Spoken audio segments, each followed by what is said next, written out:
Bonsoir à toutes et tous. Quelques petits soucis techniques qui sont maintenant réglés. Je suis très content de vous retrouver ce soir en attendant l'arrivée un petit peu plus tard de Stéphane Fabry qui va nous rejoindre sur la thématique qu'on va aborder en matière d'accès direct.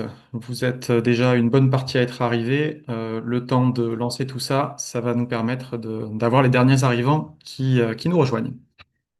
Donc, bienvenue à ce jeudi de la Fédé, qui est un webinaire récurrent qui a lieu tous les deuxièmes jeudis du mois. On traite des sujets d'information variés et proches de vous. Avant tout, un petit mot sur la Fédé. Donc, la Fédé, c'est quoi? C'est le premier syndicat représentatif de France qui a le plus grand nombre d'adhérents, avec aujourd'hui plus de 7000 kinésithérapeutes qui adhèrent à notre syndicat. Grâce à son maillage, elle est forcément proche de vous, avec des syndicats départementaux répartis sur tout le territoire. Syndicat réformiste positif, loin du syndicalisme d'opposition stérile, à la Fédé, nous sommes force de proposition car nous sommes convaincus que c'est comme ça qu'on arrivera à évoluer, à progresser. Notre objectif, c'est de faire bouger les lignes. À la FFMKR, les décisions sont transparentes.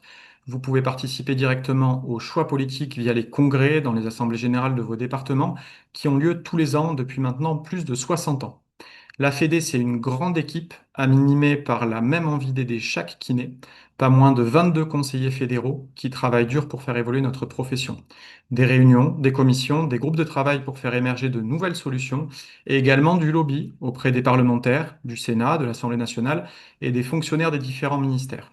Un vrai travail de fond porté par une équipe qui croit en ce qu'elle fait et ce qu'elle défend. À la Fédé, vous serez soutenu et accompagné, accès au club, qui est notre comité d'entreprise, au webinaire, mais également accès privilégié à toutes nos informations. La Fédé, c'est aussi la maison des kinés, toute une structure entièrement dédiée et dévouée aux kinésithérapeutes, des conseils juridiques, comptables, de la formation, et tout ça au sein d'une même structure. À la Fédé, nous sommes passionnés, mais nous sommes avant tout organisés pour vraiment faire progresser la kinésithérapie. On va attaquer ce soir sur des questions relatives à l'accès direct que nous allons aborder dans un premier temps dans son cadre légal et dans son cadre réglementaire. Et puis, nous aborderons ensuite vraiment les questions d'application avec Stéphane Fabry qui va nous rejoindre rapidement, mais dont le train avait un petit peu de retard. Est-ce que vous m'entendez bien? Est-ce que tout est bien réglé pour vous?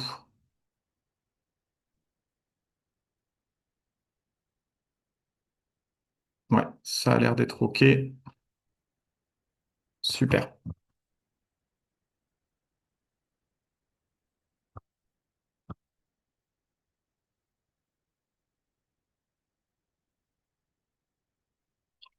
Donc les règles du jeu, les règles de fonctionnement de nos webinaires, de nos jeudis de la Fédé sont toujours les mêmes. C'est-à-dire qu'on va d'abord faire la partie présentation. Vous pouvez poser vos questions directement dans le chat ou de préférence sur la partie questions-réponses qui est dédiée à ce format de panéliste. On y répondra ensuite dans l'ordre.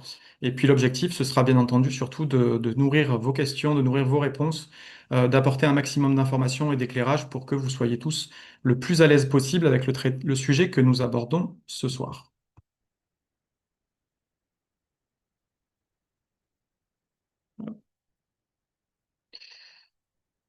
Voilà, donc on va parler d'accès direct en kinésithérapie. On va dans un premier temps se focaliser sur les questions qui sont relatives à son cadre légal, à son cadre d'exercice au niveau de la kinésithérapie. Alors, tout d'abord, pourquoi l'accès direct? L'accès direct, c'est une continuité qui suit un petit peu les stratégies nationales de santé, les précédentes, et qui suit un petit peu la loi de modernisation de la santé de 2016. On est sur un constat qui est assez évident. On a un vieillissement de la population. On fait face à une augmentation de la population âgée et donc des besoins de soins en kinésithérapie qui croissent eux aussi rapidement. Au-delà du vieillissement de la population, on a également une augmentation de la polypathologie avec des patients, des sujets qui sont de plus en plus abîmés, qui sont de plus en plus en situation de chronicité et qui développent des affections longue durée et de la polypathologie. On fait face également à des problématiques de déserts médicaux avec certains territoires qui souffrent clairement d'un manque de médecins et donc d'un manque d'accès au système de santé par son entrée privilégiée. L'accès aux soins primaires devient problématique également. Et puis dernier besoin, c'est vraiment une question de fluidification du parcours de manière à améliorer les délais d'attente, non seulement en termes de consultation, mais également de pouvoir permettre une nouvelle organisation des soins pour simplifier concrètement notre accès aux soins et donc privilégier les professionnels qui sont compétents pour cela.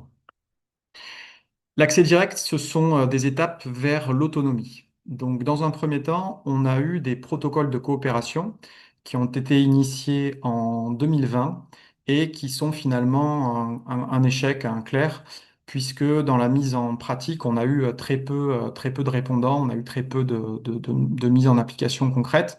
Les protocoles de coopération, qu'est-ce que c'était? C'était un délégant, un médecin, qui faisait délégation à un autre professionnel tel qu'un kinésithérapeute d'une compétence permettant un accès direct.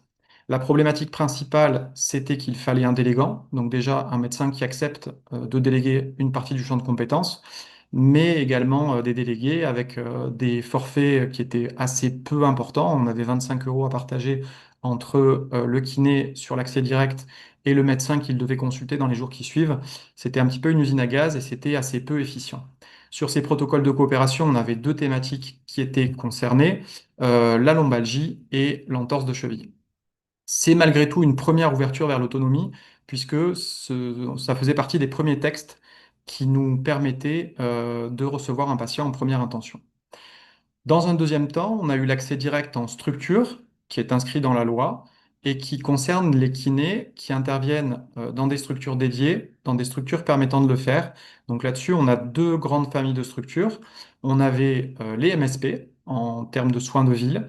À partir du moment où un kinésithérapeute est en MSP, il pouvait s'inscrire en tant que professionnel de l'accès direct, prenant en charge des patients en accès direct et les établissements de santé.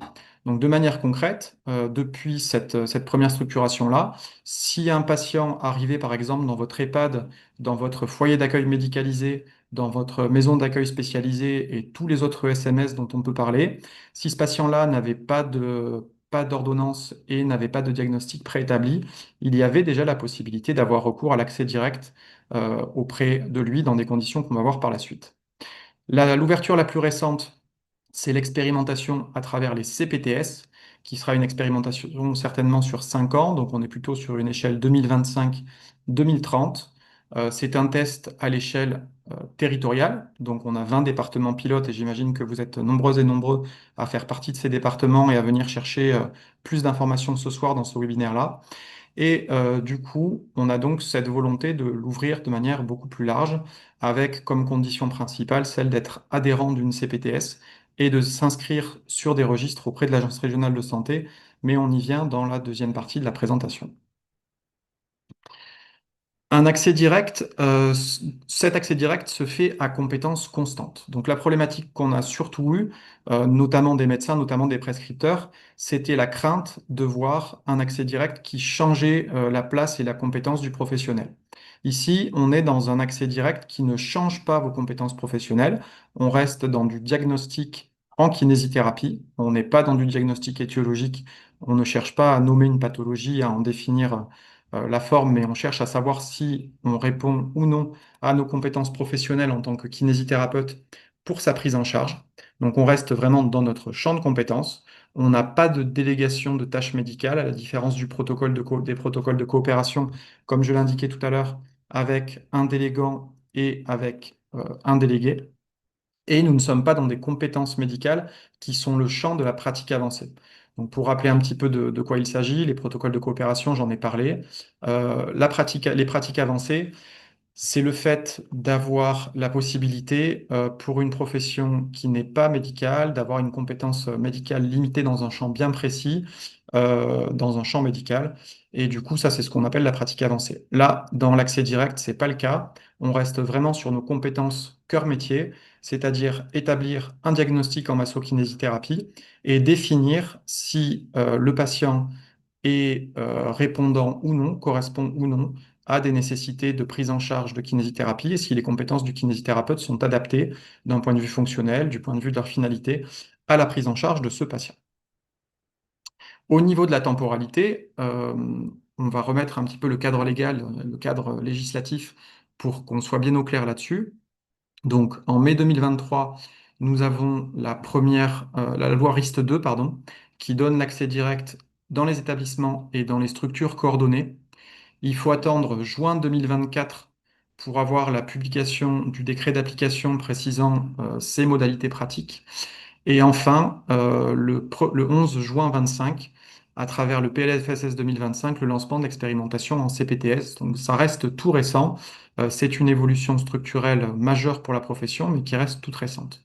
Donc le cadre législatif marque une évolution majeure pour notre profession.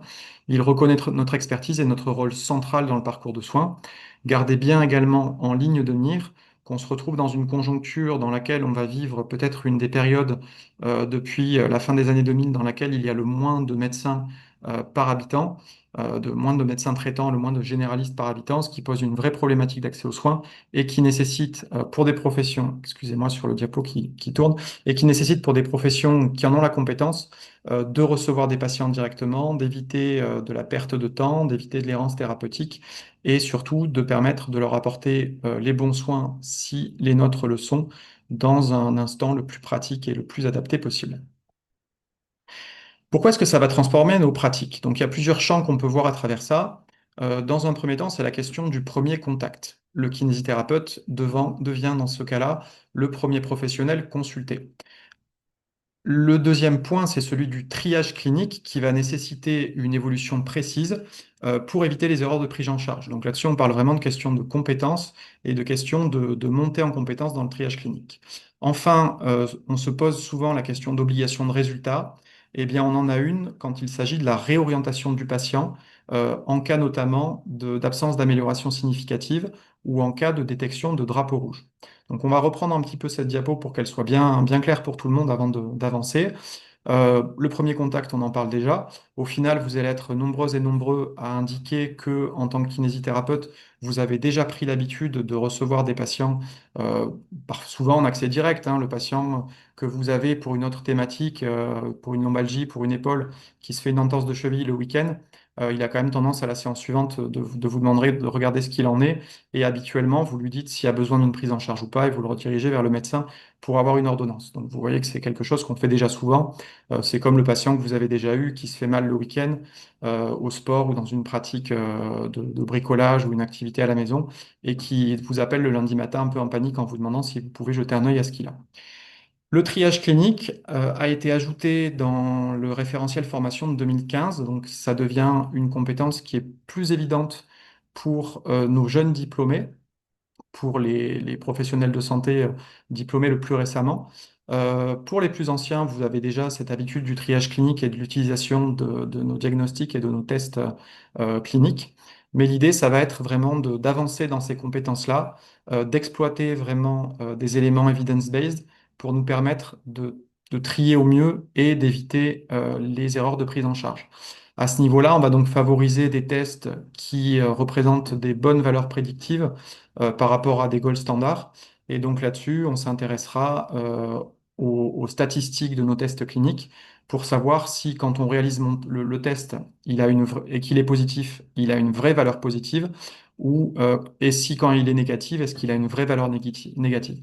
L'idée, c'est d'éviter au maximum donc, les faux positifs et les faux négatifs pour nous permettre de manière la plus fine possible d'avoir le bon cheminement clinique avec notre patient et la meilleure prise en charge possible. En termes d'obligation de résultat, eh bien, elle se situe dans deux cadres, comme je le disais, mais je réinsiste un petit peu. Le premier, c'est vraiment réorienter le patient s'il y a une absence d'amélioration significative. C'est une des raisons pour lesquelles la DGOS, la Direction générale de l'offre de soins, a insisté pour qu'il y ait un nombre de séances déterminé là-dedans. Donc, on parle de 8 séances, mais on va en reparler par la suite. L'idée, c'est s'il n'y a pas d'amélioration dans les 8 séances, si elle n'est pas significative, on réoriente le patient dans les meilleurs délais vers son médecin pour lui permettre de revoir ce qu'il en est et de faire évoluer sa prise en charge. L'autre obligation de résultat, c'est la redirection en cas d'urgence. Et donc ça fait partie également des éléments qui vont rentrer dans nos compétences de triage. C'est d'être capable de détecter une problématique de santé, c'est d'être capable de détecter un drapeau rouge qui va nous permettre de définir si je réoriente le patient vers son médecin ou si je peux continuer à le prendre en charge dans des conditions qui s'avèrent être optimales. Le point très positif, c'est que notre indépendance s'accroît avec cette nouvelle autonomie, mais il faut apporter une vigilance toute nouvelle et plus précise à la question de notre œil clinique, de notre diagnostic et de nos capacités de réorientation, de manière à en faire un élément central de notre pratique quotidienne et renforcer en ce sens notre raisonnement clinique, notre réflexion clinique. Le rôle du kinésithérapeute en accès direct. Donc, on a un nouveau rôle, comme on l'a vu, qui va s'établir sur plusieurs de nos champs de compétences et sur plusieurs visions bien précises. La première, c'est le triage et le repérage des drapeaux rouges. On se situe dans une évaluation clinique approfondie. Et donc là-dessus, on a vraiment le besoin de faire preuve de nos compétences, d'améliorer notre évaluation clinique et d'être en mesure de repérer très vite des patients qui ne me sont pas particulièrement destinés, des patients sur lesquels il peut y avoir un risque et des patients que je dois réadresser. La suite logique, c'est l'éventuelle réorientation vers le médecin et, si cela est nécessaire, vers un service d'urgence. Donc il faut être en mesure, par rapport à nos signes cliniques, dès la première séance, dès le diagnostic, d'indiquer ce que je fais du patient, si je le réoriente, et si je le réoriente plutôt vers son médecin traitant, si on se situe vers de l'urgence, dans quel cas je le réoriente plutôt vers un service d'urgence, avec une attention particulière et des moyens de communication aussi particuliers pour que le patient soit rapidement pris en charge. Donc là-dessus, on aura vraiment la question de soins non programmés, sur lesquels il y a une nécessité de consultation mais qui n'est pas urgente, ou de soins prioritaires sur lesquels on est dans de l'urgence, parfois même de l'urgence vitale, sur lesquels il faut être capable de dire à son patient qu'il faut directement aller aux urgences, voire d'appeler une ambulance pour le récupérer. Le diagnostic kinésithérapique et la planification des soins, eh bien, l'idée à travers tout ça, c'est d'avoir un traitement adapté et personnalisé. Comme je vous l'indiquais, on a 8 séances dans cette thématique-là, dans cet accès direct, qui vont nous permettre déjà d'avoir un début de prise en charge et de pouvoir évaluer les éléments qui vont nous permettre de définir l'amélioration du patient, de définir le traitement qui lui est adapté. Et on va pouvoir très rapidement, en fonction des besoins, en fonction des réalités de chaque patient, définir si je le réoriente vers son médecin pour continuer les soins, pour amener une prescription complémentaire, pour amener un examen complémentaire qui peut être par exemple de l'imagerie ou un examen de laboratoire, et me permettre d'affiner également ma prise en charge et d'en augmenter l'efficience en fonction des besoins que je vais avoir par rapport à ce patient. Les grands principes de cet accès direct, ils vont reposer sur notre bilan initial et notre diagnostic MK. Donc ça, c'est vraiment un point qui est extrêmement important de cet accès direct. Ça va être le bilan initial, c'est l'évaluation systématique et surtout documentée. On a malheureusement l'habitude en kinésithérapie de manquer de documentation, à tort ou à raison. Alors c'est vrai que souvent on a tendance à dire, mais quand j'envoie une transmission, le médecin ne prend pas le temps de la lire. Et à contrario, les médecins râlent souvent en disant qu'ils n'ont pas suffisamment de transmission d'équiné. Mais la question, c'est aussi d'être capable de communiquer dans le bon langage, dans un langage qui soit compréhensible par le médecin également. Au niveau de la documentation, il va être question de tracer nos décisions cliniques, d'améliorer aussi la question relative à la compréhension du patient et relative à l'acceptation des soins. Donc là-dessus, il faudra le tracer également. C'est quelque chose qu'on n'a pas forcément l'habitude de faire. Et d'indiquer nos décisions cliniques. Je suis désolé, je ne sais pas pourquoi ça tourne tout seul. Et d'indiquer également nos décisions cliniques qui vont nous permettre de justifier nos choix thérapeutiques, de justifier la continuité de prise en charge du patient et de le faire dans les meilleures conditions possibles. Donc là, en termes de dossier patient, en termes de documentation, ce sera vraiment important d'aller un petit peu plus loin que ce qu'on fait jusqu'à présent, que ce qu'on a l'habitude de faire pour améliorer et affiner tout ça. En termes de réadressage, l'orientation devra être adaptée si nécessaire, comme je le disais précédemment, entre des soins urgent ou pas, et elle devra être documentée de manière extrêmement compréhensible pour le médecin vers lequel on va réadresser le patient. Sur la question du suivi clinique, l'idée c'est de suivre la progression de manière argumentée et mesurable, donc avec des outils de mesure, avec des éléments qui vont nous permettre de définir vraiment la progressivité dans la prise en charge, la progressivité du traitement, pardon, et surtout de la mesurer au fil du temps pour, au cours de ces 8 premières séances, définir si je suis dans la bonne logique et dans la bonne prise en charge de mon patient ou s'il y a des éléments que je devrais être en mesure de changer. C'est vraiment primordial de pouvoir argumenter cette progression, de pouvoir la mesurer et de pouvoir mettre en place des interactions récurrentes avec les médecins vers lesquels on réadressera nos patients et avec lesquels on échangera sur leur dossier également pour nourrir par exemple le dossier médical du patient et avoir une traçabilité la plus efficiente possible de nos soins. Ces principes fondamentaux garantissent la qualité et la sécurité des soins, dont on est souvent gage en tant que kinésithérapeute, et c'est vraiment le socle de notre pratique en accès direct qui seront indispensables dans la continuité de cette pratique et dans son élargissement, nous l'espérons tous ici. En termes de triage, on va en voir les principaux principes et les grands principes. Donc, dans un premier temps, au niveau du raisonnement clinique, l'objectif est de repérer tout de suite des signes d'alerte. On va le voir après avec les drapeaux rouges, les signes d'alerte que vous connaissez assez souvent. C'est d'avoir une analyse méthodique des symptômes, de manière à être efficient dans les signaux d'alerte, ne pas être trop inquiet et ne pas non plus passer à côté d'éléments qui pourraient être graves, et d'amener l'évaluation systématique du patient de manière la plus globale possible dans notre bilan diagnostic kiné et de manière un petit peu plus large aussi. L'idée va être également de mesurer la notion d'urgence, de différencier l'urgence immédiate et l'urgence différée, d'être en mesure de reconnaître les signes critiques en lien avec cette urgence et d'avoir des procédures adaptées au niveau de l'urgence. Donc on va en parler par la suite, mais vous entendez bien à ce titre-là qu'il sera important également d'établir de la communication, des canaux de communication avec les praticiens qui seront concernés par nos redirections. Une des raisons pour lesquelles l'accès direct se fait d'ailleurs à travers les CPTS, c'est parce qu'il y a déjà bien souvent au niveau des CPTS des canaux de communication, des logiciels qui permettent tout ça et qui permettent la meilleure coordination des soins, la meilleure synchronisation entre les différents professionnels et qui vont donc nous accompagner et améliorer les procédures qu'on doit tenir et qu'on doit avoir quand il s'agit d'urgence. Au niveau des critères de réorientation, la question principale va être dans les signes d'alerte, donc ceux que vous connaissez habituellement, hein, de la fièvre, des signes neurologiques aigus, de la perte de poids inexpliquée sur les dernières semaines, sur les derniers mois. On va avoir également des questions relatives à l'insuffisance thérapeutique, une absence d'amélioration après les 8 séances de kinésithérapie qui sont proposées, qui sont définies dans le cadre de cette expérimentation au niveau des CPTS. La suspicion pathologique, des symptômes qui sont évocateurs d'une affection non fonctionnelle et qui ne relèveraient donc pas de notre champ de compétences. La réorientation, il faut vraiment la considérer comme un acte responsable.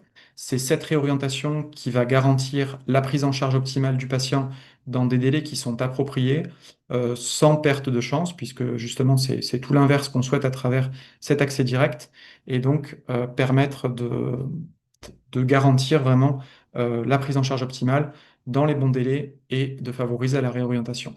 Au niveau des signes d'alerte, si vous voulez les compléter par d'autres, vous les retrouvez principalement dans les drapeaux rouges qu'on peut avoir au niveau de la recommandation de bonne pratique de la Haute Autorité de Santé de 2019. Donc on est un petit peu plus exhaustif que ça. On est également sur des douleurs nocturnes, on est également sur des transpirations importantes et inexpliquées. On est également sur des problématiques au niveau de la sphère du petit bassin, de l'incontinence, qu'elle soit urinaire ou au niveau de la défécation. Tout ça, ce sont bien entendu des signes qui nous amènent vers une redirection immédiate et auxquels il faut être extrêmement vigilant et attentif.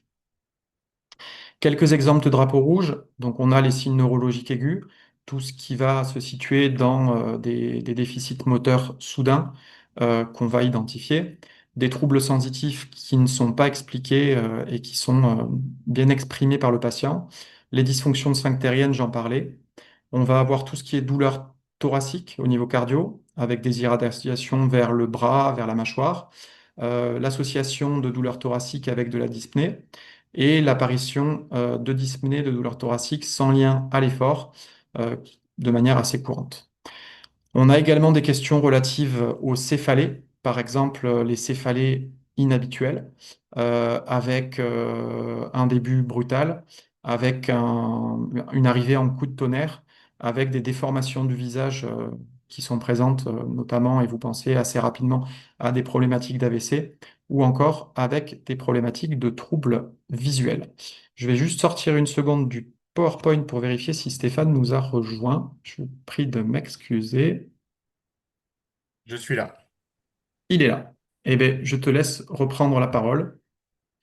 Et nous en étions donc à des exemples de drapeaux rouges. Est-ce que tu veux qu'on switch sur le support actualisé avec les différentes plateformes?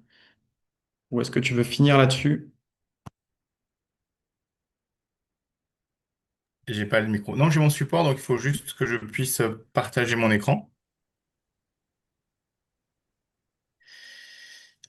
Hop. Voilà, c'est tout bon. Tu es là.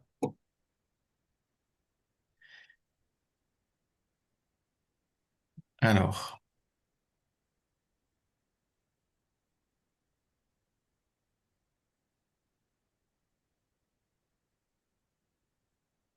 Ok. Donc, je vais avec la présentation de Félix, justement, sur ce nouvel aspect un peu de notre exercice, c'est-à-dire la prise en charge des patients sans prescription médicale, donc ce nouveau parcours de soins. L'accès direct, souvent, c'est un peu agressif pour les médecins, donc on parle de nouveaux parcours de soins pour faire de la diplomatie. Mais force est de constater que, en fait, ces nouvelles missions, elles arrivent de plus en plus vers les kinésithérapeutes avec, dans un premier temps, bah, les protocoles de coopération qui ont vu le jour en 2020, mais qui n'ont pas trouvé leur public. Et puis, progressivement, un accès direct par la loi RIST seulement en établissement de santé ou Alors, Stéphane, oui, on en était au drapeau rouge, oui, donc tu mais peux, je sais, tu mais peux... je Ah, ok, fais ok. vite. D'accord. Je fais vite pour Mm. introduire l'idée. Et l'expérimentation en CPTS. Donc, juste pour poser le cadre justement de ces protocoles de coopération et de ces drapeaux rouges, l'important en fait c'est de dissocier la coopération qui est en fait une délégation de tâches médicales où là le kiné endosse un peu le rôle du médecin et fait un diagnostic médical de cette nouvelle loi RIST, en fait, d'accès direct à compétences constantes, c'est-à-dire à dissocier du diagnostic médical et donc vraiment axé sur nos compétences propres qui sont le repérage des drapeaux rouges. Donc, c'est vraiment en fait deux schémas complètement différents.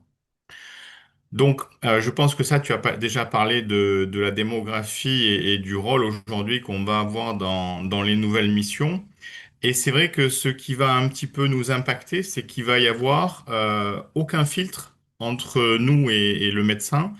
Donc il va falloir adosser un peu le principal rôle de la prise en charge et l'adosser et l'endosser de manière seule et individuelle.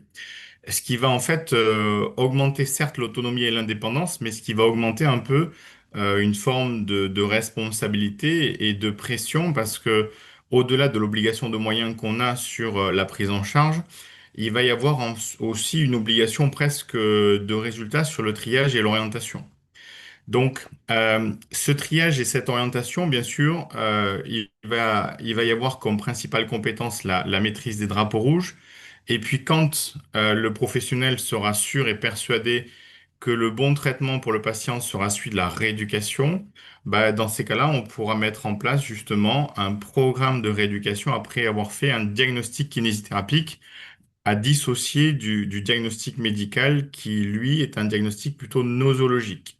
Alors que le diagnostic kinésithérapie est un diagnostic fonctionnel, c'est toujours une réflexion, mais avec un schéma quand même relativement différent.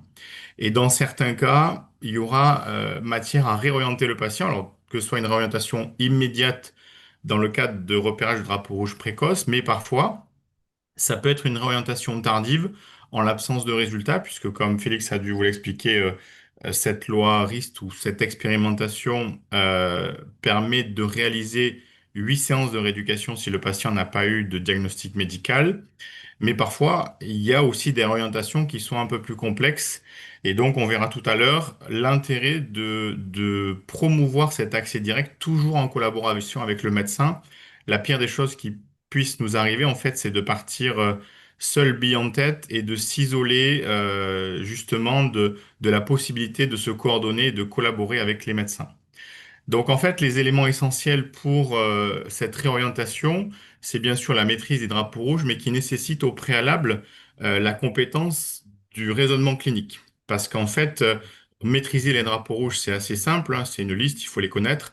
Mais par contre, l'important, c'est d'organiser les idées, d'être méthodique. Et pour ça, en effet, le raisonnement clinique est un excellent outil. L'outil aujourd'hui de référence, c'est celui de l'Université de Montréal, qui est élaboré par Bernard Charlin et son équipe et qui a permis en fait ce modèle de raisonnement clinique en plusieurs étapes. Ce schéma est un peu complexe, donc en fait on peut le simplifier en 8 étapes. Et donc, ces 8 étapes permettent de s'organiser et à chaque étape, justement, d'essayer d'aller vers un script clinique, c'est-à-dire d'essayer de se rapprocher au mieux d'une situation de vie professionnelle qu'on a déjà vécue, avec des étapes. La première étape, c'est-à-dire identifier les indices aux premiers instants. Si vous voyez par exemple un jeune homme de 15 ans dans votre salle d'attente avec une raquette de tennis qui se frotte le genou, ben déjà, ça vous donne une piste et vous vous dites c'est peut-être un newsletter. Et puis après, il faut déterminer les objectifs de la rencontre. Et si ce jeune garçon vous dit je reviens du tennis, mais en fait je me suis tordu la cheville, ben là en fait vous avez votre hypothèse clinique qui est une hypothèse de départ qu'on appelle en fait la représentation initiale du problème, qui tout au long du raisonnement clinique est dynamique. C'est-à-dire que cette hypothèse elle va changer parce que ce jeune garçon, en fait, qui vous dit, moi, je me suis fait une entorse de cheville, mais quand vous allez l'évaluer, ça ne sera pas une entorse, en fait, parce que les critères d'Ottawa seront positifs. Donc, il faudra le réorienter pour, euh, pour aller passer une radio, parce qu'en effet, un jeune de 16 ans, de fait, il est exclu des critères d'Ottawa, puisque la tranche d'âge pour inclure les patients, c'est 18-55 ans. Voilà, donc en fait, tout au long de ce parcours, il va y avoir cette hypothèse qui va être dynamique et tout au long de ce parcours, il y a un élément intéressant qui est le processus de régulation, c'est-à-dire une forme d'autocritique personnelle en se disant, pour telle étape, est-ce que j'ai été bon, est-ce que j'ai pas été bon, qu'est-ce que j'ai oublié, qu'est-ce que j'aurais pu mieux faire? Et chaque fois, en fait, qu'on régule ce processus, en fait, on enrichit nos scripts cliniques. Et le but du jeu de cette méthode, c'est d'aller vite, d'être complet, d'être méthodique et de trouver dans un temps assez court le bon script clinique et donc, du coup, la bonne situation qui permettra de définir est-ce que ce patient, déjà, on le réoriente ou pas? Et deuxième chose, à quoi ce patient correspond comme diagnostic kinésithérapique et quelles vont être les techniques et le programme de kiné que je peux lui proposer. Donc voilà en gros la base et la méthode déjà qui est intéressant à maîtriser pour le repérage des drapeaux rouges de triage. Au-delà de ça, il y a bien sûr après les drapeaux rouges eux-mêmes. Et donc ces drapeaux rouges, en fonction de la situation, en fonction du contexte, en fonction du type de drapeau rouge, ça va plus ou moins relever d'une inquiétude, relever d'une préoccupation. Et donc la société française OMT France, qui est une société musculo-squelettique, a fait un guide du triage qui est très bien fait, que je vous recommande, que vous pouvez aller télécharger sur Internet en vous rendant sur le site OMT France. Et ce guide du triage permet justement d'établir une forme de préoccupation qui va vous amener sur, on va dire, une urgence de décision ou une urgence de réorientation. Donc, dans la réorientation, il y a bien sûr l'urgence élevée, la préoccupation élevée qui, elle, relève des drapeaux rouges. Alors, ces drapeaux rouges, ça peut être des drapeaux rouges neurologiques ou des drapeaux rouges vasculaires, mais il peut y avoir d'autres réorientations qui ne sont pas des drapeaux rouges, mais qui peut-être relèvent d'une réorientation qui peut être médicale, qui peut être administrative, pardon. C'est-à-dire que si vous avez un patient qui vient vous voir dans un contexte d'accident de travail, qui n'a pas de drapeau rouge, ben vous serez sur en fait une préoccupation faible, voire nulle, mais par contre, il faudra quand même réorienter ce patient parce que vous êtes face à des freins administratifs. Voilà, vous avez plein de situations comme ça. malgré le niveau de préoccupation, il faudra quand même réorienter ces patients. Donc tout à l'heure déjà, Félix a un petit peu débuté sur des drapeaux rouges. Alors la liste, elle est assez simple. Vous avez des drapeaux rouges en rapport avec des problèmes qui peuvent être des problèmes vasculaires ou des problèmes viscéraux. Vous avez des drapeaux rouges en rapport avec des problèmes neurologiques, comme tout ce qui est l'anesthésie en selle, la perte de contrôle urinaire ou fécal, un déficit sphinctérien, ou alors il peut y avoir des paresthésies ou des pertes de force au niveau des membres inférieurs dans le cadre de douleurs lombaires avec irradiation. Et puis, vous avez après des drapeaux rouges aussi en rapport avec des traumatismes. Comme tout à l'heure, j'en ai parlé des critères d'Ottawa qui existent pour le genou ou pour la cheville. Et vous avez aussi des critères traumatiques, notamment au niveau du rachis cervical. Vous avez les critères de Nexus ou le C-Spine Span Rule. C'est des critères un peu pareils d'Ottawa, mais qui sont au niveau du rachis cervical. Donc en fait, au niveau de certains de ces critères, donc en termes neurologiques, donc vous avez des tests assez simples que tout le monde connaît, le SLR ou francisé le test de la SEG. Vous avez aussi tous les réflexes ostéotendineux, avec cette fameuse règle, c'est que lorsque vous avez un réflexe diminué, souvent on est sur une atteinte neurologique périphérique. Alors que lorsque le réflexe est augmenté, vous êtes plutôt sur une atteinte centrale. Et vous avez aussi, voilà, les critères d'Ottawa, on en a parlé. L'important dans tous ces éléments, et notamment au niveau des critères d'Ottawa, c'est de ne pas suspecter de fracture, puisque les critères d'Ottawa ont une spécificité qui est pas très bonne, qui est de l'ordre de 40 à 50%. Mais surtout, s'ils sont négatifs, vous êtes sûr de ne pas avoir de fracture parce qu'ils ont une sensibilité qui est excellente et qui est proche de 95 à 100%. Et c'est ça vraiment qui est important, c'est-à-dire des tests qui ont une bonne sensibilité pour être sûr dans ces tests de ne pas avoir un patient qui présente une pathologie organique qui nécessite une réorientation. Ce qu'il faut vraiment, c'est essayer, voilà, de maîtriser le maximum de tests, donc des tests qui sont reconnus, pour essayer de repérer principalement ces drapeaux rouges au-delà du diagnostic médical qui pour nous n'apporte rien. Si par exemple je vous montre cette photo, c'est sûr qu'en fait c'est compliqué de savoir ce que c'est. On peut dire c'est une phlébite, mais c'est pas sûr. On n'est pas sûr à 100% que ce soit une phlébite. Ça peut être autre chose. Mais ce qui est sûr, et là où on est sûr à 100%, c'est que ce patient ne répond pas à la rééducation. Et c'est vraiment la seule question qu'il faut se poser quand on accueille un patient en accès direct, c'est est-ce que le traitement adapté pour ce patient est la rééducation? Et si c'est pas le cas, il faut le réorienter, soit dans un service d'urgence, parce qu'en fait, ça nécessite une prise en charge immédiate, voire une prise en charge chirurgicale, soit chez le médecin traitant, ou soit dans certains cas, faut carrément appeler le SAMU. C'est-à-dire, c'est aussi dans le document dont je vous ai parlé tout à l'heure, le document d'OMT France, c'est qu'il y a aussi une échelle de, on va dire, d'organisation et de réorientation avec cette appellation vite and vite. Et c'est vrai que dans le cadre de problèmes vasculaires ou viscérales, on est sur, on va dire, un risque mortel pour le patient. Si le patient a une sensation d'oppression au niveau de la cage thoracique avec des douleurs dans le dos ou dans le bras gauche et des crispations au niveau de la mâchoire, c'est peut-être un problème cardiaque ou un problème vasculaire grave. Et dans ces cas-là, c'est même pas la peine de l'envoyer aux urgences parce qu'il n'y arrivera pas. C'est directement, on l'appelle le SAMU et on essaie de croiser les doigts pour que le SAMU arrive le plus vite possible. Et si malheureusement la personne fait un arrêt ou un infarctus, bah, il faut essayer de faire les gestes de premier secours pour le masser le plus longtemps possible dans l'attente du SAMU et faire ce qu'on nous a appris en termes de gestes d'urgence. Pour après les problèmes de la famille inflammatoires, neurologiques ou infectieuses, en général, dans cette famille, il n'y a pas de décès précoce qui peut arriver. Il peut y avoir des problèmes tardifs, mais en tout cas, il faut que le patient, on l'adresse soit dans un service d'urgence, soit chez son médecin traitant, mais il faut qu'il soit vu dans la journée. Parce que, en fait, sur cette famille de pathologies, inflammatoires, neurologiques ou infectieuses, il peut y avoir des séquelles irréversibles. Et il peut y avoir une perte de chance pour le patient qui peut se faire très rapidement, notamment pour des problèmes neurologiques avec un syndrome de la queue de cheval ou avec des déficits moteurs importants ou notamment sur des problèmes inflammatoires si le patient, dans le cadre de son inflammation, a aussi derrière un problème infectieux. Donc, tout ça, ça doit être pris en charge rapidement. Et si on est dans un contexte plutôt traumatique ou tumoral, c'est plutôt vers le médecin traitant. Alors, ça dépend des traumatismes, parce que c'est sûr que le médecin traitant avec une luxation, il fera pas grand-chose. Donc là, ce sera plutôt un service d'urgence. Mais souvent, notamment dans le cas tumoral, ça nécessite la connaissance du dossier du patient. Un patient, pareil, ne va pas mourir dans la journée d'un cancer, mais par contre, il faut que le médecin soit toujours au centre de l'organisation du parcours de soins.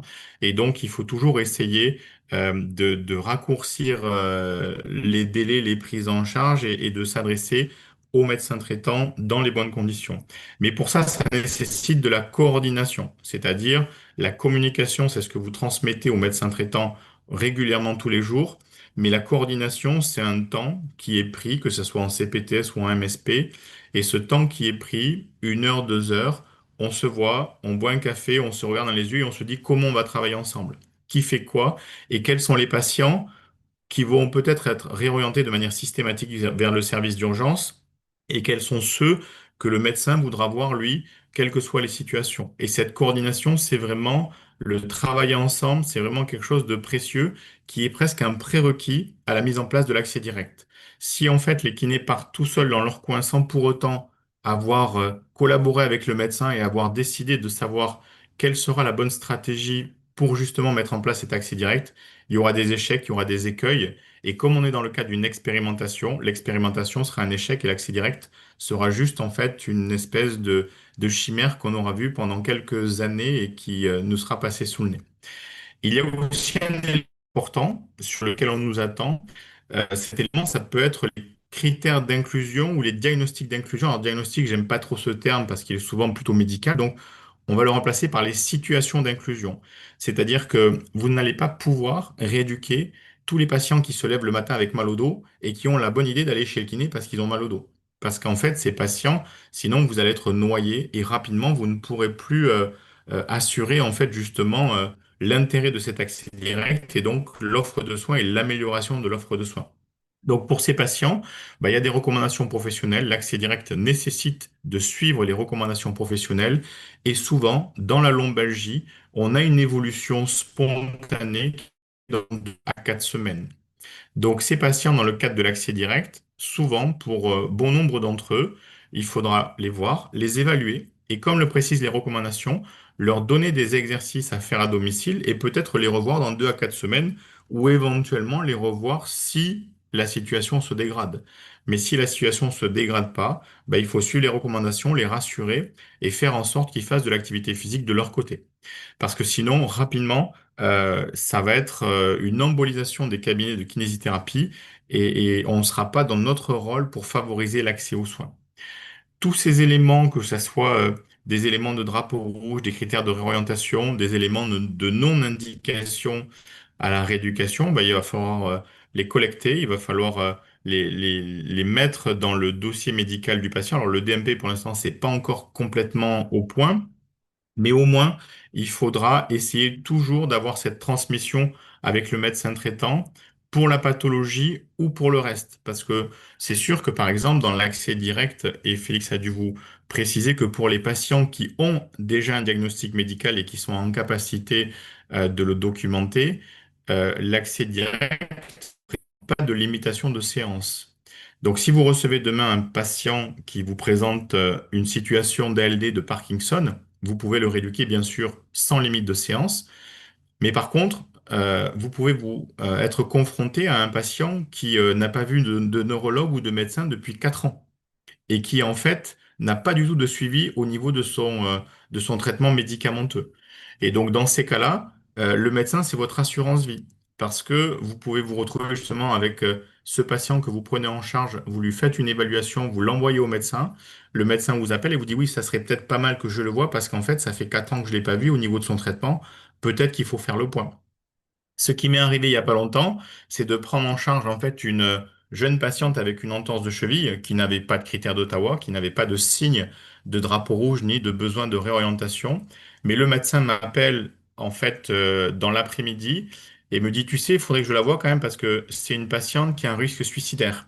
Et donc, ses parents que j'ai vus la semaine dernière m'ont dit qu'elle avait arrêté son traitement. Elle est bipolaire, donc il faut absolument que tu t'arranges pour lui faire passer le message qu'il faut que je revoie cette patiente.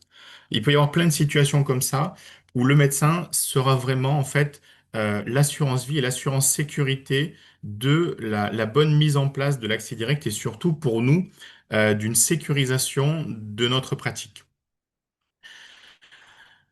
Donc, doute que vous pouvez avoir, vous pouvez, si vraiment vous avez un doute, bien sûr, utiliser la téléexpertise. Je passe vite, mais c'était juste pour vous préciser que ça existe. Et ensuite, faire toutes les démarches pour vous impliquer dans l'accès direct. La Fédé propose en fait des outils sur son site avec un guide de l'accès direct. Il y a aussi la question des formations. Cette question revient souvent. Est-ce que c'est obligé de faire de la formation? Est-ce que c'est obligé d'être formé pour l'accès direct? Alors, le décret et la loi ne précisent pas que la formation est obligatoire. La HS s'était prononcée en précisant qu'il fallait quand même, au moins pour les professionnels diplômés avant 2019, c'est-à-dire ceux qui n'avaient pas dans leur cursus de formation initiale le repérage des drapeaux rouges et donc le triage des patients, au moins pour donc les anciennes personnes formées, c'était préférable qu'ils suivent une formation relative au drapeau rouge. Parce qu'en fait, ce module n'était pas présent dans le format de formation initiale de 1989, qui correspond en gros à toutes les personnes formées avant 2019. Ça n'a pas été retenu par le décret pour plein de raisons, et peut-être parce que le Code de la santé publique prévoit déjà qu'un kiné, en fait, ne peut pas faire de soins, entreprendre de soins, les poursuivre, prescrire dans les domaines qui dépassent ses compétences et ses connaissances. Donc la question peut se poser en cas de sinistre et la réponse, je ne l'ai pas. S'il y a une situation de sinistre, est-ce qu'en fait on peut être mis en cause par défaut de formation et notamment en rapport avec ce code de la santé publique? Donc je suis pas très ferme sur le sujet. La seule chose, mais j'ai un conflit d'intérêt bien sûr parce que je fais ce type de formation, donc c'est un petit peu délicat d'en parler, mais si je n'avais pas ce conflit d'intérêt, je le dirais quand même que le mieux quand même c'est de se sécuriser et de faire ce type de formation.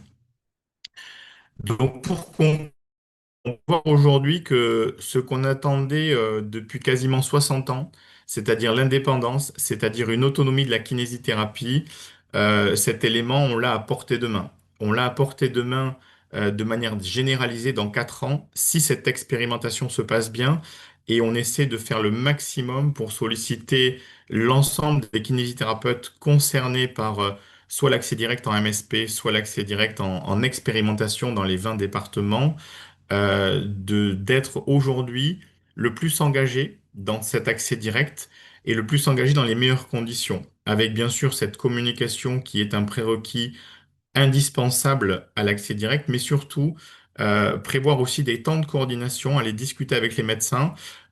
Se former, à mon avis, c'est quelque chose d'important parce que demain, j'ai envie de dire, la réussite de cet accès direct dépend de nous et j'espère que demain, l'accès direct en kinésithérapie sera la norme. Je vous remercie.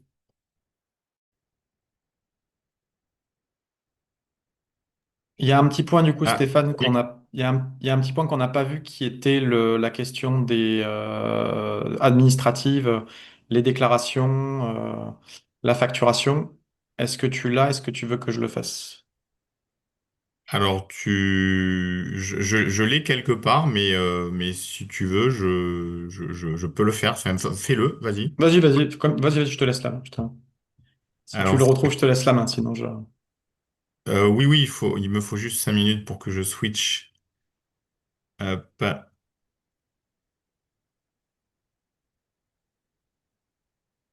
Alors, ça y est.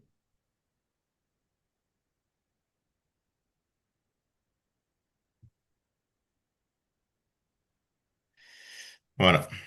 Je vais repartager mon écran. Donc, au niveau du coup de la déclaration, si vous souhaitez participer à cette expérimentation et je vous encourage à ça pour tous ceux en fait qui du coup sont dans les 20 départements et qui sont adhérents à une CPTS. Ici le lien de démarche simplifiée accès direct pour du coup vous inscrire au niveau de l'ARS puisqu'il faut d'abord en fait s'inscrire à l'ARS. Donc vous passez par France Connect pour vous identifier et ensuite vous déclarez du coup que vous souhaitez participer à l'accès direct en tant que kiné. Alors vous allez renseigner votre région, votre département, votre ville et aussi le nom de la CPTS. Après, vous mettez votre adresse électronique, votre numéro RPPS et vous joignez votre bulletin d'adhésion, votre justificatif d'adhésion à la CPTS. Et par la suite, vous vous engagez à respecter du coup certaines règles concernant l'accès direct et principalement les règles qui vont être, euh, on va dire, les indicateurs, le signalement des indicateurs qui vont permettre d'évaluer cette expérimentation. Donc, au niveau des indicateurs, il va y avoir bien sûr le nombre d'événements indésirables. Donc, il y a une méthode pour justement déclarer ces événements indésirables. Il faut savoir que de toute façon, la déclaration des événements indésirables est une obligation, que ce soit accès direct ou pas accès direct.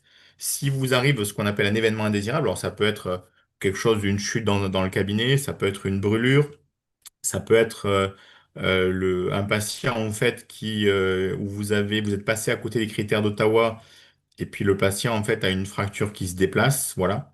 Mais tout ça, c'est un événement indésirable et que ce soit dans le cadre de la rééducation prescrite ou dans le cadre de l'accès direct, c'est obligatoire. Après, il y a le nombre de patients réorientés. Mais pour ce nombre de patients réorientés, c'est pas forcément des patients qui sont réorientés dans le cadre de drapeau rouge. Ça peut être, comme on a vu, des réorientations administratives ou ça peut être des réorientations sur demande du médecin. Et puis, il y a aussi, il y avait un autre type, les événements indésirables, la réorientation. Il y avait autre chose que j'ai oublié. Donc voilà en gros les engagements. Ouais. Bah, le temps que tu le retrouves, je rajoute juste un petit point sur les événements indésirables. On a une vraie connotation assez négative des événements indésirables. C'est comme quand on parle de l'évaluation des pratiques professionnelles, les gens se disent évaluation, événements indésirables, ça sonne mal, c'est pas bien.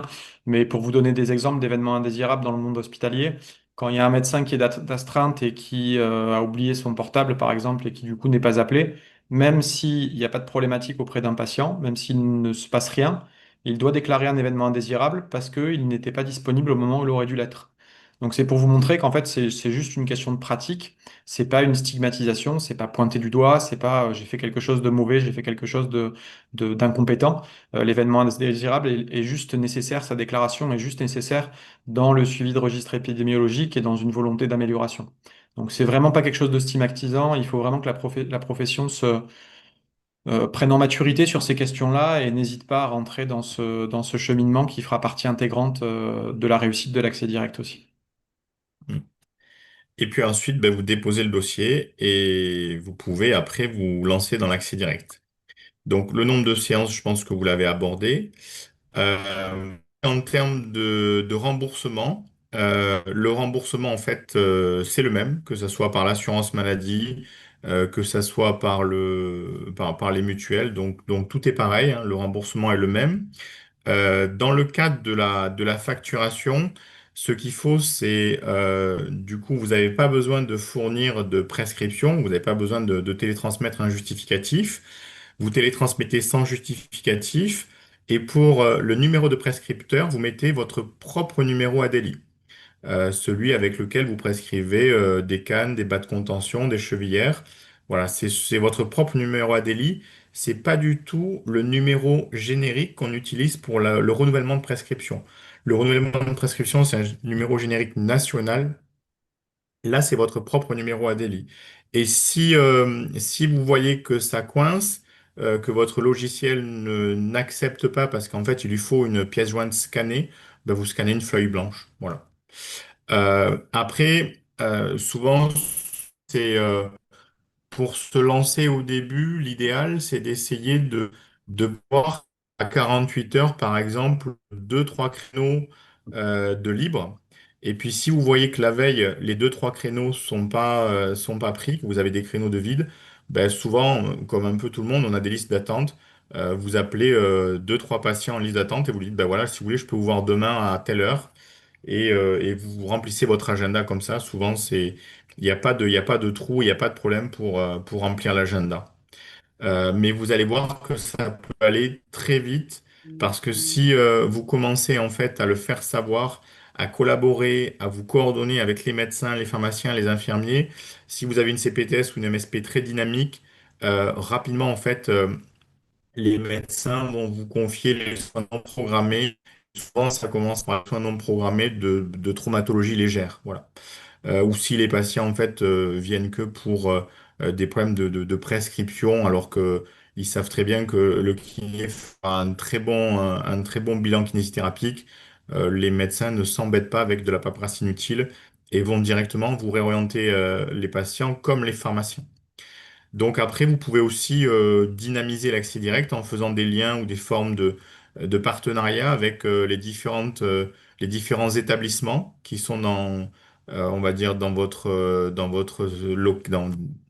région, enfin autour de vous, que ce soit les hôpitaux, les clubs sportifs, les résidences seniors. Et il faut savoir que malgré les craintes, en fait, on sait tous que l'accès direct permet de diminuer la prise médicamenteuse, diminuer le recours à la radiologie, mais l'accès direct, dans les pays qui l'ont mis en place, notamment les pays anglo-saxons, permet de diminuer les soins de rééducation. C'est-à-dire qu'on s'aperçoit que les soins de rééducation sont plus importants quand ils sont prescrits par un médecin que quand ils sont, on va dire, effectués par un kiné sans prescription. Donc, la question souvent qu'on me pose, c'est, mais avec mon agenda plein, comment je vais faire déjà pour accueillir ces patients? Mais parce qu'en fait, ces patients sont accueillis plus tôt, avec moins de complications, avec moins de séquelles, et donc avec une récupération qui sera meilleure et qui sera plus vite. Et en plus, la littérature montre que sur les recommandations professionnelles et principalement les recommandations de la lombalgie ou de l'entorse de cheville, les kinés, en fait, suivent mieux les recommandations professionnelles que les médecins. Donc, en fait, en termes de réorientation et de critères de non prise en charge pour que le patient fasse des exercices chez lui, le kiné, en fait, est plus à suivre ces recommandations que les médecins. Voilà, en gros, les points, peut-être, Félix, c'était ça que tu voulais que j'aborde? Ouais, je pense qu'on a fait le tour. Je pense qu'on a été assez complet. Alors, l'objectif maintenant, c'est de répondre à vos éventuelles questions. Donc, je vais suivre ça attentivement et puis on va essayer de vous répondre rapidement. Alors, les questions, s'il vous plaît, plutôt sur le question-réponse. Comme ça, on le voit apparaître. Donc, on va traiter la première question qui est sur le chat, mais pour les suivantes, si vous pouvez essayer de les poser sur les questions-réponses, c'est plus simple. Alors, quelles conséquences sur la facturation si par mon bilan, je pense que ce n'est pas de mon ressort et donc que je réoriente? Alors, une meilleure facturation.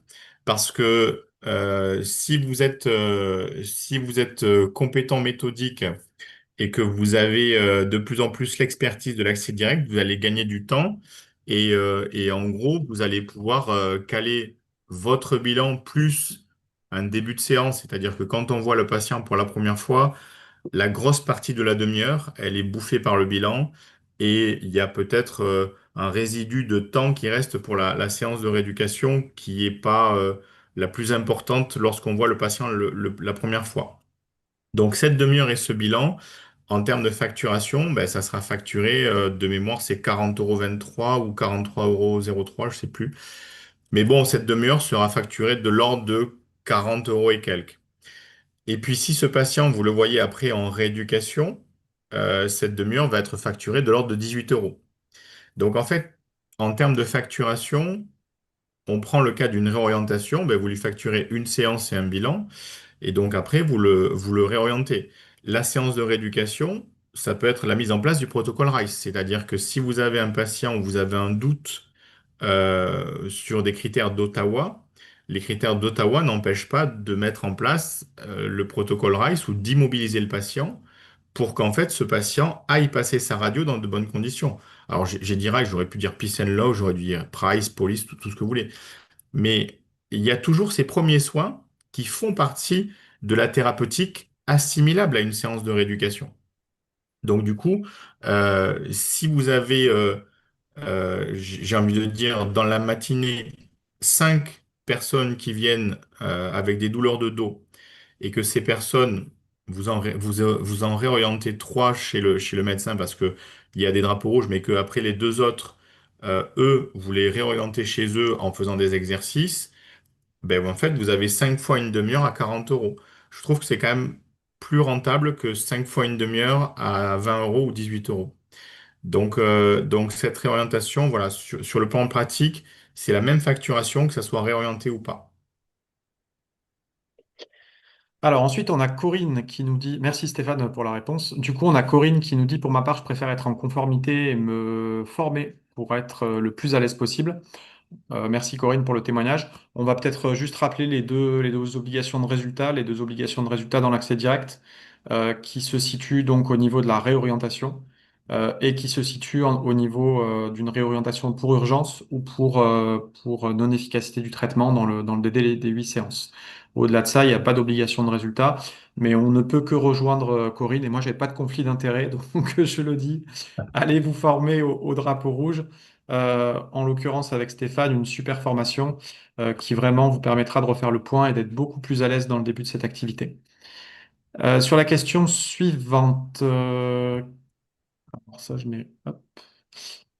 Pensez-vous préciser le titre des formations concernant l'accès direct sur le site de l'INK car cela n'est pas facile à trouver. Stéphane, tu peux dire un mot là-dessus? Euh, alors oui, c'est le repérage des drapeaux rouges. Ça s'appelle raisonnement clinique, repérage des drapeaux rouges. Voilà. On mettra peut-être en lien avec la vidéo, on mettra le lien également vers les Oui. formations pour vous permettre d'y avoir accès pour celles et ceux qui le souhaitent. Euh, hop.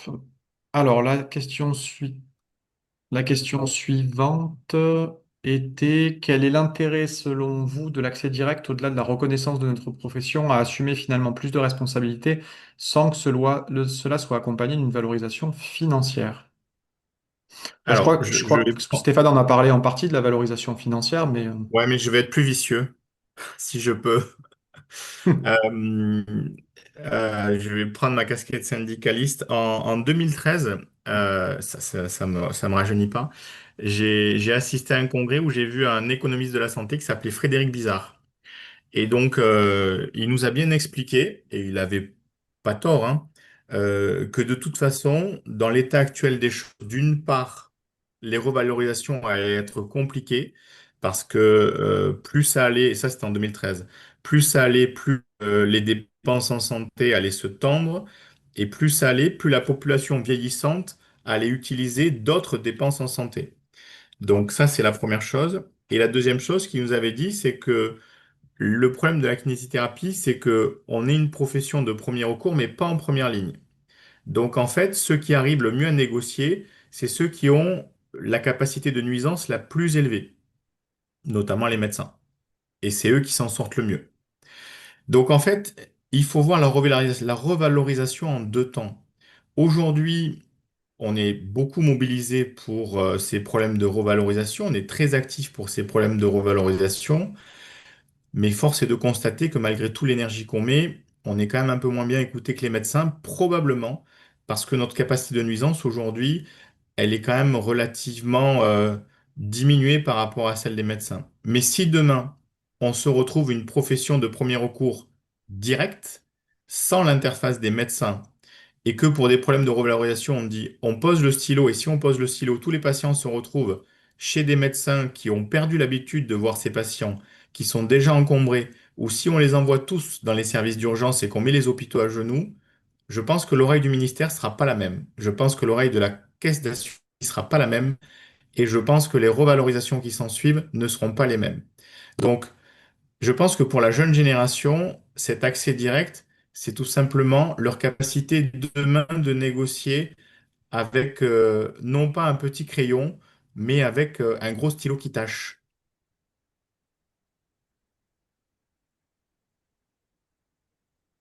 Je ne sais pas si Félix, tu partages Et cette idée non, un non, petit peu. je partage complètement, mais après, je partage aussi un petit peu la... Donc oui, oui, tout à fait, je suis complètement d'accord avec ça. Plus on prend de poids et plus on en occupe dans le système de santé, et mieux c'est. Et puis quand on règle des problèmes, la nature a horreur du vide. Aujourd'hui, on se retrouve dans un vide en termes de première consultation. On se retrouve dans un vide d'accès aux soins qui sera potentiellement compensé parce qu'il faut penser à l'après papy boom qui vient de nos boomers, du baby boom. On est pour l'instant dans une réflexion qui s'arrête à peu près aux années 2035, aux années 2040. Mais quand on aura, désolé du terme, mais purgé cette génération-là avec un surcroît de professionnels de santé pour y répondre, la question c'est qu'est-ce qui se passera? Et j'ai tendance à penser que si la kinésithérapie n'a pas pris sa place à ce moment-là et qu'on a une grosse augmentation du nombre de médecins et du nombre de spécialistes, on se retrouverait ennuyé.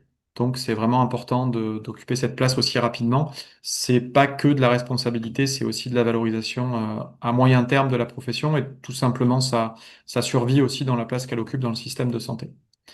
La question suivante, d'un point de vue administratif ou législatif, peut-on envisager à terme qu'un kiné travaille au sein d'une équipe d'urgence, toujours dans son domaine de compétences, bien sûr? Alors, j'ai envie de dire, étant donné que l'accès direct en fait est permis dans le cas des établissements de santé, il pourrait le faire dès maintenant. Il pourrait faire bien sûr du triage aux urgences. Maintenant, la question c'est est-ce que l'avenir est d'envoyer les patients aux urgences? Aujourd'hui, il y a des SAS qui sont des systèmes de régulation en amont des urgences. Et je pense que l'avenir sera peut-être plus d'intégrer la réorientation vers des kinés via les SAS que d'être dans un service d'urgence parce que je suis pas sûr qu'il y ait assez d'activités dans un service d'urgence pour l'accès direct en kinésithérapie. Moi, je vois dans la clinique dans laquelle je travaille des urgences qui pourraient relever de la kinésithérapie. Je pense qu'il doit y en avoir entre 10 et 15 par jour, mais pas plus. Et pourtant, c'est une grosse clinique à Montpellier. Euh, donc, je suis pas sûr que qu'un kiné puisse avoir accès d'activité pour être aux urgences. Et après, je pense qu'en termes aussi d'évolution, je sais pas si l'évolution du système de santé, souvent on dit l'hôpital de demain, c'est le domicile du patient. Euh, voilà. Je rejoins le propos de Stéphane, donc je n'en rajouterai rien. La question suivante. Je suis spécialisé en gériatrie, troubles de la marche et de l'équilibre. Stéphane, ta formation te semble-t-elle tout de même adaptée à mon activité? Alors, c'est général.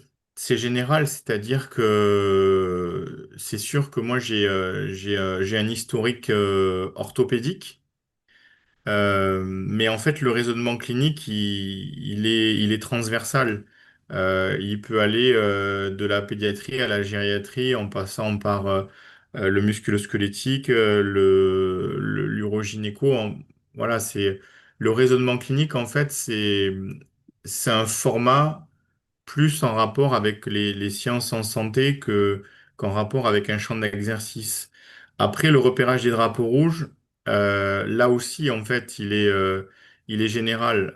C'est sûr que la gériatrie a une spécificité en rapport avec les problèmes peut-être neurodégénératifs, qui sont des problèmes neurodégénératifs liés à l'âge et pas à la pathologie. Mais il y a quand même des drapeaux rouges qu'on pourrait, oui, aussi relever en gériatrie. Je pense que la formation, elle est générale, ouais. Puisque, alors, pour aller plus dans le détail, ça se dissocie en deux parties. Une formation vraiment sur les douleurs musculo-squelettiques et une formation sur les traumatismes. Et pour la gériatrie, celle qui serait plus adaptée sera peut-être plus les douleurs musculo-squelettiques que les traumatismes. Bien que Je, les... je vais raj- je vais Je suis rajouter un point là-dessus. Je vais rajouter un petit point là-dessus. Ce qu'a dit Stéphane aussi dans la présentation était super important. On est également vraiment dans des questions d'amélioration de nos spécificités diagnostiques. Et donc, j'ai tendance à penser qu'au-delà du spectre de l'accès direct et au-delà du spectre des drapeaux rouges, on a aussi vraiment ce spectre de montée en compétences sur des tests de plus en plus actuels. Et comme le disait Stéphane tout à l'heure, avec des meilleurs niveaux possibles de sensibilité et spécificité, on n'a pas tous la capacité, alors je ne connais pas la personne qui pose la question, mais on n'a pas tous la capacité à faire de lecture critique, d'analyse critique de la littérature scientifique. Et donc à ce titre-là, la formation est toujours intéressante pour monter en compétences aussi de manière générale. Donc peut-être qu'un combo entre les deux, à nouveau, j'ai pas de lien d'intérêt, donc moi je peux répondre. Peut-être qu'un combo entre les deux sur des questions de perfectionnement au drapeau rouge et des questions de montée en compétences sur de l'actualité et de l'actualisation de spécificité d'exercice est pertinente. Alors on a Hélène qui nous dit le fonctionnement de l'accès direct en établissement est le même que pour l'accès direct avec le CPTS. Bah, je l'aurais dit plutôt dans le sens inverse, mais oui. Oui, oui, oui, le cadre est le même. Alors c'est sûr qu'en CPTS, on sera peut-être un peu plus isolé qu'en établissement, puisque moi je suis en établissement dans une clinique, donc j'ai tous les médecins à portée de main et le service d'urgence à côté, ça c'est sûr.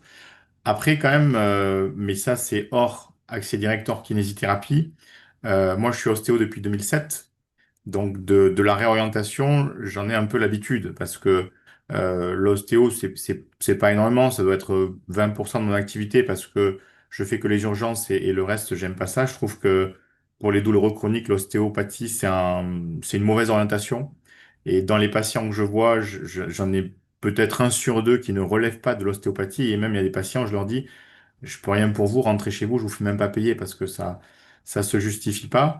Mais oui, en fait, je pense que la seule différence entre les deux, c'est peut-être l'isolement qu'on peut avoir dans une CPTS et qu'on n'a pas dans un établissement de soins ou dans une MSP.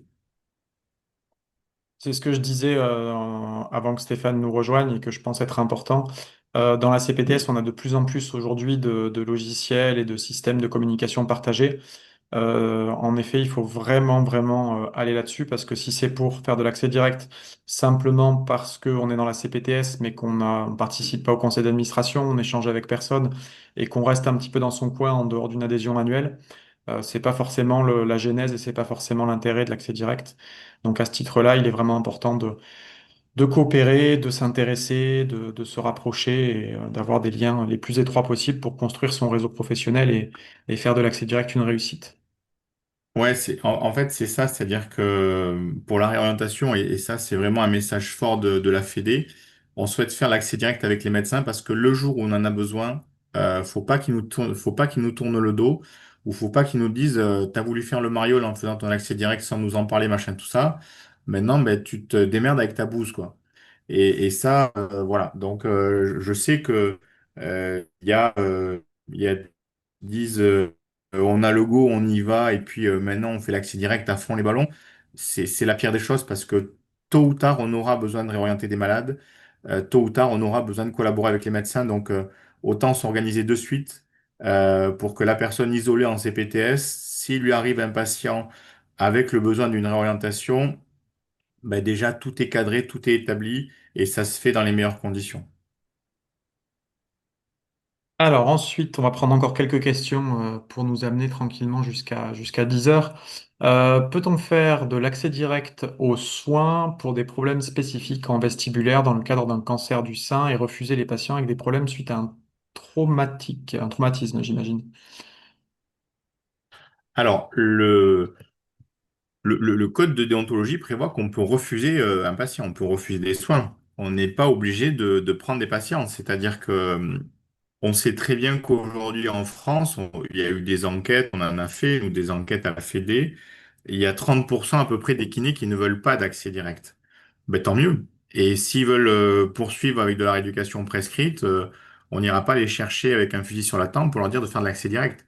Le jeu, c'est pas ça. Le jeu, c'est de dire, il y a cette possibilité, ceux qui veulent s'en emparer, faites-le, et vous verrez, vous allez vous faire plaisir.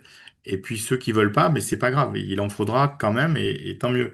Donc en fait, pour la spécificité vestibulaire, si la personne se sent à l'aise avec l'accès direct en vestibulaire et c'est essentiel parce que pour avoir discuté beaucoup avec le CNP d'ORL, ils sont très inquiets, eux, de leur démographie et ils sont très inquiets de leur répartition sur le territoire.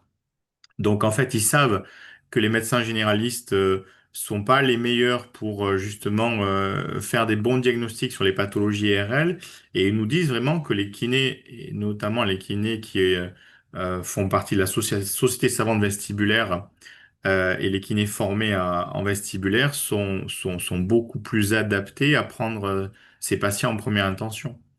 Donc en fait, rien n'empêche d'avoir justement un accès direct dans une spécificité d'exercice, de le faire savoir et de dire moi je peux pas accueillir après l'accès direct pour la pédiatrie, le musculo-squelettique ou l'urogynéco. Voilà. Et de la même manière, j'ai beaucoup discuté avec des gens qui étaient très compétents dans la bronchiolite, qui m'ont un peu dessiné les risques de prendre de l'accès direct en bronchiolite. Je les entends. Avec le collège de la kinésithérapie, on a fait des recommandations et voilà. Et je pense aussi que peut-être que pour l'accès direct dans le cadre de la bronchiolite, ouais, ça nécessite là aussi une formation. Quels conseils donneriez-vous pour répondre à des problématiques d'agenda, d'organisation, alors que nous sommes sous l'eau et parfois difficile de prendre en charge de nouveaux patients, même en zone non prioritaire? Je pense qu'on peut faire un parallèle avec les dentistes là-dessus qui est assez intéressant. Quand les dentistes ont eu l'obligation d'accueillir des patients non programmés, des soins non programmés, de réorganiser leur agenda, dans un premier temps, ça a été assez compliqué pour la profession et ça a été assez mal pris. Et puis dans un deuxième temps, ça leur a permis aussi une réorganisation de leur rentabilité. Parce que le fait d'arrêter d'enchaîner des actes et d'arrêter de recevoir des patients, des patients, des patients, des patients et de faire du volume, ils ont pu réfléchir différemment à leur modalité de prise en charge. Aujourd'hui, nous, par exemple, on a la possibilité de cumuler des séances appartenant à des titres différents, à des chapitres différents de la NGAP depuis l'avenant 7. Et ça vous permet, par exemple, d'optimiser des prises en charge sur lesquelles on truandait un petit peu avant. Ça vous permet de réfléchir également à la façon dont vous fonctionnez. L'autre élément qu'il y a, c'est vraiment un élément de pertinence des soins, à mon sens, c'est que le système de santé crée du chronique. Et on a déjà des patients qu'on voit arriver en cabinet de kinésithérapie qui sont déjà chroniques et qui vont, je ne vais pas lancer de débat là-dessus, mais qui vont se faire chroniciser encore plus, que ce soit par le kiné ou par le médecin. C'est les patients à qui on dit, mais vous avez plus besoin de moi, et qui vont revenir vous voir avec une ordonnance, et encore avec une ordonnance, et encore avec une ordonnance, et qui vont obstruer vos cabinets, qui vont réduire votre file active, et qui vont générer cette problématique de surcharge des emplois du temps. Quand on reçoit des patients en accès direct, où ils ont besoin de nous et on les prend en charge, et ça peut se régler très vite, où ils n'ont pas besoin de nous et on les réoriente. Et le fait d'avoir deux, trois créneaux par jour qui soient dédiés à un bilan pour un accès direct, ça permet vraiment à moyen terme de dégorger les cabinets. Donc il y aura un effort à faire à court terme pour arriver à réorganiser tout ça.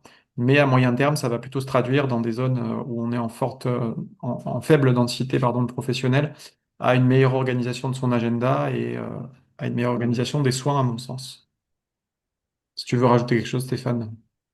Non, c'est exactement ça, c'est-à-dire c'est la résistance au changement qui parfois est pas facile. Donc ce qu'il faut c'est lever la tête du guidon et se dire comment je m'organise mieux parce qu'en fait tous ces patients qui arrivent avec de la prescription médicale, en fait ils ont une prescription médicale, ils ont des radios et ils sont déjà en fait structurés dans le chronique.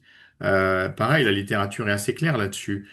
Plus un patient passe d'imagerie dans le cadre d'une lombalgie, plus il a de chances de devenir chronique. Et donc déjà, si vous avez un patient qui arrive avec une IRM, un scanner et trois radios, vous pouvez vous dire que lui, vous en avez pour 6 mois à le traîner, quoi. Voilà, parce que tout le monde lui a raconté que la discopathie, c'était super douloureux. Alors qu'en fait, une discopathie, c'est dégénératif et 60% de la population de 50 ans ont une discopathie qui est asymptomatique. Donc le problème, c'est ça, c'est que en fait, comme on a une vision, nous, qui n'est pas une vision nosologique, qui est une vision fonctionnelle, et c'est ce que montrent les études anglo-saxonnes, probablement que notre approche de première intention sur le mouvement, sur le fonctionnel, est une approche en fait rassurante de solution de récupération et ça n'est pas du tout une approche médicalisante de diagnostic qui a probablement le principal problème de chroniciser les patients. Alors après, on nous donnait la référence à NDPC de la formation de Stéphane, j'imagine. Je vais passer. La question suivante, c'est pour être sûr, en dehors de la nécessité de formation pour repérage des drapeaux rouges, est-ce le vrai accès direct décrit ce soir nécessite forcément d'être en CPTS aujourd'hui ou les MSP, les ESP peuvent suffire ou pourront suffire un jour? Alors les MSP, elles peuvent déjà suffire, hein, elles suffisaient avant les CPTS puisque les CPTS sont une nouvelle expérimentation. Donc les MSP, les ESMS sont concernés et sont déjà des structures qui permettent l'accès direct. Euh, Maintenant, c'est l'expérimentation dans les 20 départements qui, euh, qui est concernée par les CPTS. Il y a juste un point important sur cette question qui va me permettre de rebondir et qui est assez intéressant, c'est qu'on a créé les MSP dans une idée de coordination des soins et on se rend compte aujourd'hui que moins de 20% des patients d'une MSP consultent au moins deux des professionnels de la MSP. Donc c'est vraiment une grosse réflexion à avoir sur le fonctionnement même des MSP et sur le fonctionnement même du parcours de soins et de la coordination des soins qui est assez surprenante. Donc on a mis les MSP dans un premier temps parce que dans la théorie, il y a un fonctionnement rapproché, il y a une entente et il y a l'habitude de travailler ensemble, mais dans les statistiques qu'on en trouve, bah, c'est pas si vrai que ça. Voilà, en tout cas, ça a commencé par les MSP. Et aujourd'hui, c'est une expérimentation dans les CPTS depuis le 11 juin de cette année. Quel type d'accès direct voyez-vous pour de la pédiatrie? Mais principalement la bronchiolite. C'est là où le vaccin, alors c'est pas vraiment un vaccin, mais c'est un antivirus monoclonal, je crois. Voilà, ne fera pas quand même la totalité de la couverture pour la bronchiolite. Et cette bronchiolite, en fait, engorge les services d'urgence. Donc pour la pédiatrie, je pense que déjà, il y a cet aspect. Et après, bon, mais pour la pédiatrie, il y a peut-être aussi euh, toutes les pathologies qui sont liées au dépistage, puisque, alors, il y a pas de... Si, il y a une société savante, ouais, alors la bronchiolite, c'est quand même moins de 12 mois. Il y a un message qui dit la bronchiolite, c'est pas de la pédiatrie, c'est de la respi. C'est moins de 12 mois, mais c'est de la respi pédiatrique. Il peut y avoir aussi tout un aspect sur le dépistage. Je ne sais pas si vous vous rappelez, il y a 3-4 ans, il y avait eu les assises de la santé de l'enfant. Et donc, pareil, avec le collège, on avait participé avec un groupe de travail très intéressant sur ces assises de la santé de l'enfant.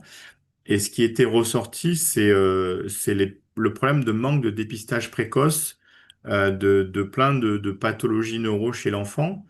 Et je pense que les kinés vraiment formés à la pédiatrie peuvent avoir ce rôle à jouer de dépistage dans le cadre de l'accès direct.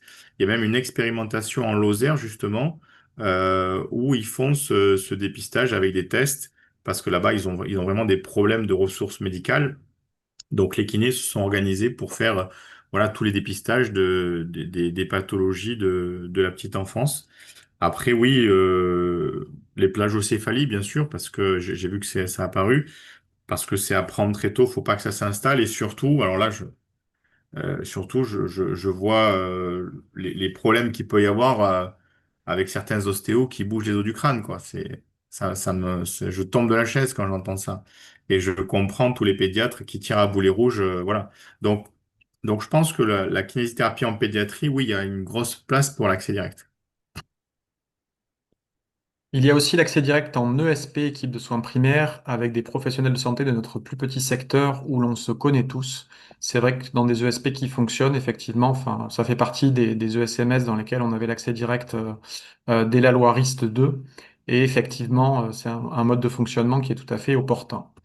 Les ESP sont dans l'avenant 7 aussi, comme les établissements, et pas des MSP. Ouais, tout à fait. Donc, on en a fini avec les questions. Alors, il y avait la plage, oui, la plage de céphalie, tu as répondu aussi. On en a fini avec les questions. Euh, Je vais juste on rajouter arrive à peu quelque chose près. parce que on m'a posé cette question aujourd'hui par mail. L'accès direct n'est pas possible pour les remplaçants. C'est stipulé sur le formulaire de déclaration de l'ARS, donc je ne sais pas s'il y a des remplaçants, mais l'accès direct, c'est pas prévu dans la loi, c'est pas prévu dans le décret, mais l'ARS a précisé que l'accès direct est accessible aux titulaires ou aux collaborateurs. Voilà. Parce que bah, le remplaçant, même s'il utilise le numéro conventionnel du remplacé, on considère qu'il est trop mobile pour être soit dans une MSP, soit dans une ESP, soit dans une CPTS. Donc voilà, c'était la question bonus ou la réponse Merci. bonus. Merci Stéphane pour la précision.